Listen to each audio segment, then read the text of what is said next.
Hello, my name is Caitlin Sinclair Chappelle with CBR, and we are at San Diego Comic-Con, and I'm lucky to be joined with the creators behind Minor Threats, Patton Oswalt and Jordan Blum. How are you guys doing today? Hi, good to be here. Hello. So I am so excited to talk to you guys about this comic, especially since it's your debut series together. I would love to know, first of all, how did it feel to see it all come together finally? I should go first. Well, I mean, I'll be brief because Jordan will expound. When we finally got the, script pages, the art back, the pencils, the ink, like watching our artist, this guy Scott Hepburn, who's amazing, watching the process of him laying it out and then getting those final inks and those final layouts has been nothing. But we've been like fighting over who owns what pages, and it's been. Yeah, those are the most fights I think we've had on the series, is who gets what. But we were like giddy teenagers texting, like, did you see the thumbnails? Did you see the inks? Did you see the colors? Like, it's every part of the process is, I think, the magic of comics, of getting to experience it, and see our characters come alive. It's unbelievable. And I'm so glad you brought up Scott's artwork, because I would love to know for each of you, what were you most excited to see brought to life by Scott, if you can divulge any of that to us? I loved seeing it's in issue 2. We created a upscale supervillain nightclub and gave a few ideas of characters who might be there, but really it was just seeing Scott come up with all these original characters to populate it with. Yeah. Oh, and also earlier, where we also have a super villain dive bar, and we would do some general descriptions of the scene, and he has created throwaway characters in the background that we want to tell their story. That's how detail oriented he is. It's amazing. That's amazing. awesome. Yeah, it's great. And I would love to talk about these characters, especially because you guys are building your own superhero, supervillain world from the ground up, no established canon prior. I would love to know, what was it like to kind of bring all of this together, and were you pulling inspiration from anything with your past experiences as fans, as creators, when it comes to comics and pop culture? I mean, for me, it was Astro City was a huge influence on this. Also a 3-issue and done series that DC did, called The Psycho, that they never followed up on. That would have been brilliant. Also, obviously, the original run of Suicide Squad. What else do we have in there? A bunch of... The Rogues, the Flash's Rogues. I think it's any of those blue-collar supervillains, who they're career criminals. They're not trying to take over the world. Spidey's D-listers, Batman's. And those are our favorites to pull from. And the idea of who are these guys and what makes them put on this costume and go out to rob jewelry stores day after day after all the setbacks is kind of what led us to the series. And I would love to know, with you guys focusing on these career criminals, not the ones who have grand plans for world domination, what do you think you can explore with these type of criminals outside of like the bigger bads that we may see in other forms of superhero, supervillain stories?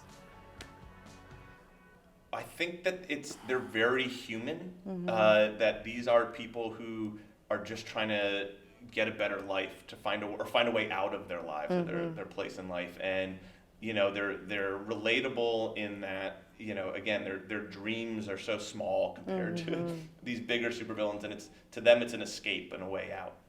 Yeah, I mean, in the world we live in, poverty is treated like some kind of moral failing or some kind of disease. So when you have a certain skill or a talent, if it can get you anywhere out of this world and give you any kind of self-respect, it's kind of hard to judge these characters, because they've been dealt such bad hands, and they're really fighting for any kind of sense of human worth, really. And I would love to know, with you guys following these villains, what is that balance of portraying them as villains, but also finding that empathy, portraying them as a protagonist as well? What is it like to take on that challenge? Well, one of the challenges was we didn't want to do the standard, here's a villain, but then we reveal that they're actually sad and they're actually a good person.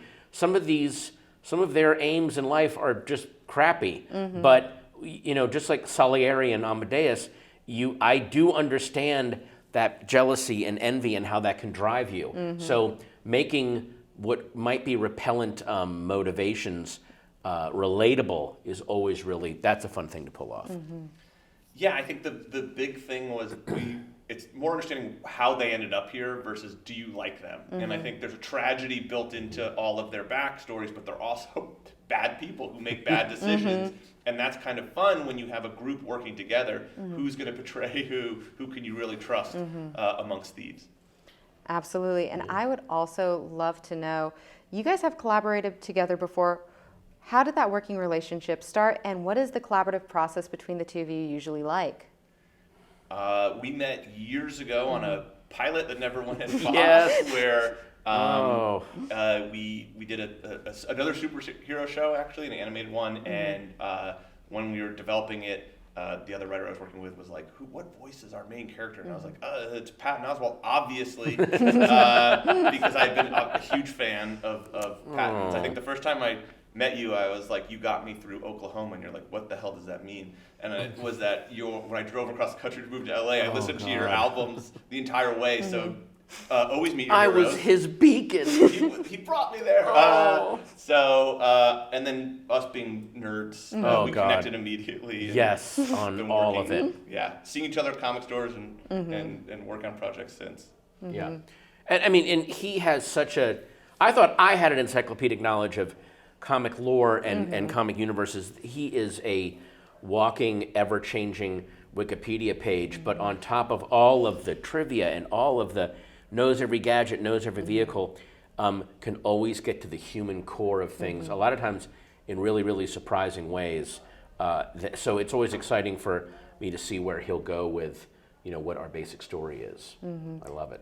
And you guys have worked together in animation before. I would love to know, what was the biggest difference between writing and working in animation and then transitioning over to comics itself? See, I don't think there's any difference. You write a comic script much like you would write a screenplay. You don't write out every single thing that'll be in the panel. You give a solid idea of what you want the action to be and what the angles are, but then your artist is your cinematographer, and they'll come in and say, actually it will work better if we do it this way. And so it's very much like writing a script.